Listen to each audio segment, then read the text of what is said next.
Hello, and welcome back to the studio. I'm Dr. Wigo, and today we're going to be unboxing a keyboard. Yes, a boring keyboard. But if you're at all interested in this keyboard, I advise you to remain for my story because I'm buying this a second time because the first one died. Stick around, I'll tell you that story. But if you don't care about that story, if all you want to know is what's in the box, well, then skip on to the next chapter where I will start opening this box and showing you my new keyboard, which is similar to my old keyboard, which I will explain in my story, which will begin now. If you've been watching the channel for a long time, which you probably haven't, I bought a state-of-the-art computer. Well, it had a 3090, so that tells you how long ago the state-of-the-art was, because there's been 4090s for like 2 years now. But that's video I'll link up here. But in preparation for that, it was a Origin Systems, which is owned by Corsair. It was all Corsair parts, and it used the iCue system for RGB. And the Corsair keyboards work with the iCue system. So I got a Corsair keyboard, and I didn't like it. I liked it okay. It's just that the keys would stick. I mean, and this was right out of the box. But I took them off and, did a little work, and they loosened up, and life was good for a while. Until a couple of months ago when they started sticking again. And here was the problem. The only way to get it to work was you'd have to kind of bang on the keys. Well, turns out if you do that to some of the keys, like the space bar, which has you break off some of the things. When my niece was here, she looked at it because she's a keyboard geek, and she couldn't fix it. So I figure if Jackie can't do it, nobody can. I mean, she put it into a somewhat working order using some spare keys I had that came with it. It kind of works, except the keys still stick. So I said, screw this, I'm going to get a new keyboard. Here's the problem about locking yourself into that iCue system. The only keyboards that'll really work well with it, with the RGB and everything, are Corsair keyboards. So I had to buy another Corsair keyboard. And I went, well, should I buy a cheaper one? I said, no, I'm going to go ahead and get the $250 one. Yeah, $250. I decided that this time, the one I bought originally was the one with the optical switches. And since I had problems with that keyboard, I decided to get this one with the MX cherry switches. So we'll see how that goes. Okay, it wasn't that much of a story, but it's just I wanted to warn you, if you're thinking about getting one of these keyboards, don't do what I did. What I should have done was in that 30-day return window, I should have returned it and gotten another one because there was something wrong with that one because the keys kept sticking. And if you go read all the reviews, they're almost overwhelmingly positive because no one else had that problem. So it was my keyboard. So here's hoping this one doesn't have the problem, and I'll tell you right now, if it does, it's going back and I'm getting another one. So this is the Corsair K100 RGB mechanical gaming keyboard that's compatible with iCue, which is why I got it, Stream Deck, which is Elgato, which is also a Corsair company. Axon, what is Axon? Axon is Corsair's hyper processing technology. I don't even know what that means. But if you look right here, you can see, well here, I will read this to you. Yeah, the Cherry MX Speed mechanical key switches provide lightning fast response time with an actuation distance of 1.2 millimeters and smooth linear travel. The optical switches on my older keyboard, what did it say, 1.2 millimeters? That's 1 millimeter of actuation distance and 3.2 millimeters of total travel. Whereas this one is 1.2 millimeters, so it's 0.2 millimeters more actuation distance, and it's also 0.2 millimeters farther total travel. And the lifetime guarantee is 100 million keystrokes on this one and 150 million keystrokes on the other one. Well, mine didn't make it 150. Mine started breaking after like 20 keystrokes, and it's never gotten better. Again, I should have sent it back. I'm an idiot. But if you watch the channel, you know that. So I bought another one. That's my response to everything. Just buy another one. It's kind of what the companies want you to do. Well, let's get into this box. See what we got here. And it's the PC Gamer Editor's pick. There we go. It's a nice keyboard. I mean, other than the key sticking, I have really enjoyed this keyboard. There's a nice little cover here. And this looks exactly like the one I got. Now notice it has 2 USB plugs. See, it's also a hub. Here's the warranty guide, which this time I'm going to save because last time I didn't, and look how well that turned out. I ended up buying a whole new keyboard. Well, there's a lot of stuff in here. It doesn't really say anything. Safety and compliance, but wait, there's more. I know there's more here in this box. Yeah, this is what I love about this keyboard. It's a padded wrist pad that magnetically attaches. So you flip down the little feet. Well, none of these keys are sticking. But you can see here you have your controls for media. There's a volume knob, which is kind of cool. And if you look close, see it's got little, it's etched, so it's rough. So you have your little volume knob, muting, pause, play, pause, fast, skip. And then over here we have a multi-function button, which can be programmed to do a lot of things through the iCue software. And it will actually change colors depending on what it's doing. And then of course, every key is addressable with RGB. It glows out the sides. It's got side lights along here and back here. After we're through with this little part, we'll go down in the office and hook it up, and I'll show you all the pretty little things it'll do. Before we go downstairs, let me just read some more stuff off of the box. Refined aluminum design with stylish 44-zone RGB light edge. 44 zones. Corsair Axon hyper processing technology delivers inputs up to 8 times faster. Yeah, this thing will do really fast polling. The iCue control wheel I already mentioned. 6 dedicated macro keys over here on the side, G1 through G6, which are integrated with the Elgato Stream Deck. So it turns out for an RGB keyboard, not a lot to see unless you actually plug it into a computer. Let's go downstairs. So here we are in the office. New keyboard in my hand, old keyboard hooked up. I need to replace this one with this one, which I will do right now. Okay, so I got it plugged in. Now one of the things iCue does, while Wallpaper Engine will also run your lights and everything and your RGB, iCue, well here, let me show you.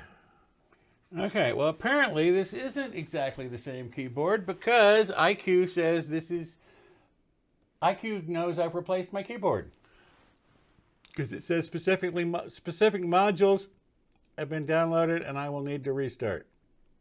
I use Wallpaper Engine, which does the nice backgrounds. And one of the things that iCue will do, see, you can check the polling rate up to 8,000 hertz. I'm just doing once every millisecond because I don't type any faster than that. What iCue will do is look at the screen. So like I'm using Wallpaper Engine, and then it will pick colors and it will match the colors on the keys and on the fans and basically all your RGB to the colors. There we go. So we switch wallpapers on Wallpaper Engine, and now notice the keys are mainly blue because this is mainly blue with little flicks of yellow here and there, and there's little flicks of yellow here and there. And again, if you look over there, you see as the things move, all the colors change. So it will sync your RGB to your Wallpaper Engine wallpaper. And this is independent of Wallpaper Engine will do that also with presets, but this will override that and you can really get, it's how I've been running it since I got the thing. Well, we can't test a keyboard without some typing. Okay, this is going to sound funny, but I can actually tell the difference. That 0.2 millimeters of travel difference, I have to press I feel like I'm pressing just a tiny bit harder to make it type. Yeah, this is much better. If you, well, here, let me show you. On the old keyboard, yeah, these little guys broke. The spacebar was hardly working at all. And if you see the 0 key, well, my 0 key, it broke off the little guys on either side. So we used a spare key, but it still sticks. It's just a keyboard. There's really not a lot to see. It types just fine.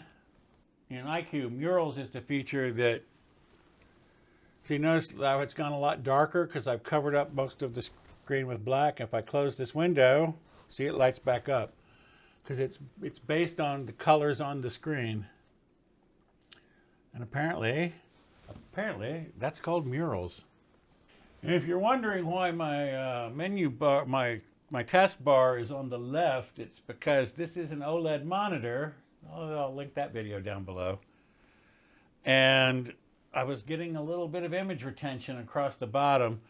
Since I've moved it to the side, I have not gotten any more image retention. So apparently the side is the place to put it.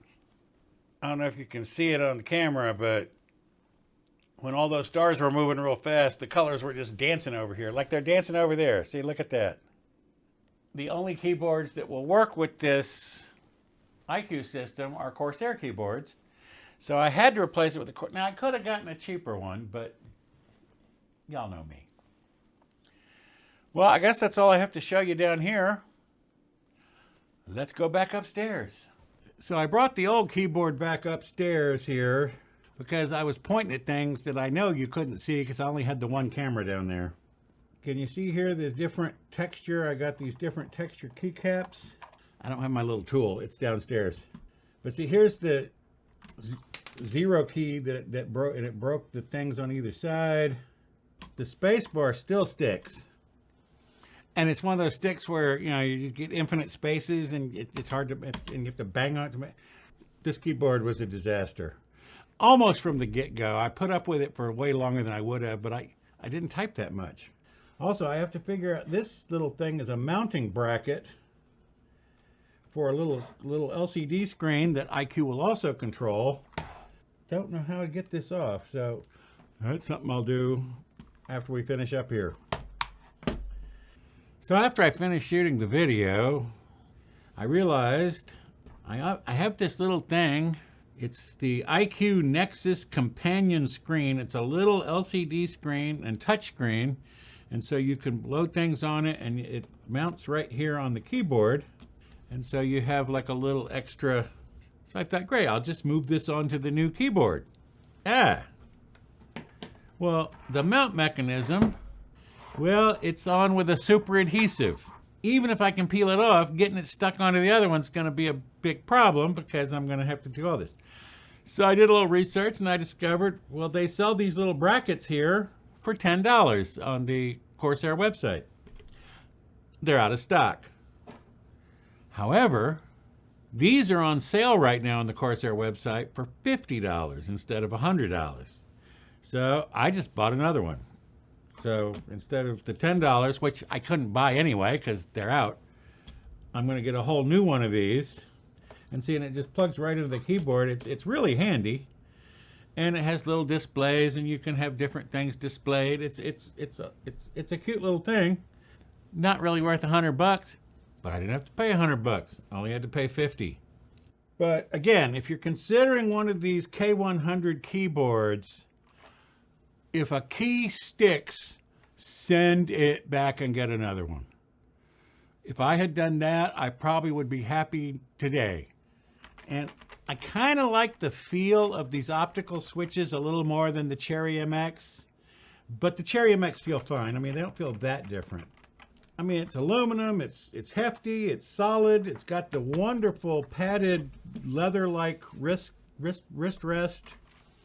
Like I said, I've been very happy with the keyboard except for the keyboard sticking. Oh, I didn't even show you that they have all this routing underneath. So if you're gonna like run your mouse through here.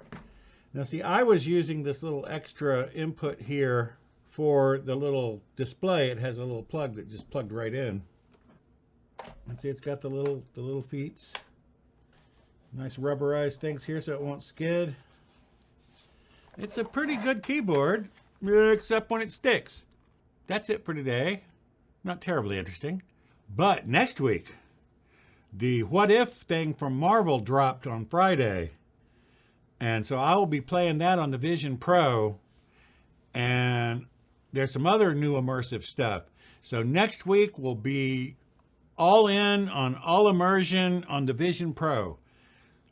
I really think there's some promise now. And we have WWDC coming up in just a few weeks, where they're probably going to announce Vision Pro OS 2, which will probably add a lot of features. The Vision Pro may have some life left in it yet. I told you I wasn't going to give up. Well, as long as it keeps giving me 3D and immersion, and now they're giving me more 3D and immersion. I'll report all on that next week. That's it for today. Thanks for stopping by. Come back next week to see more about the Vision Pro. Bye-bye. Now I'm going to go down and get this keyboard working right. Thanks for staying to the end. Bye-bye.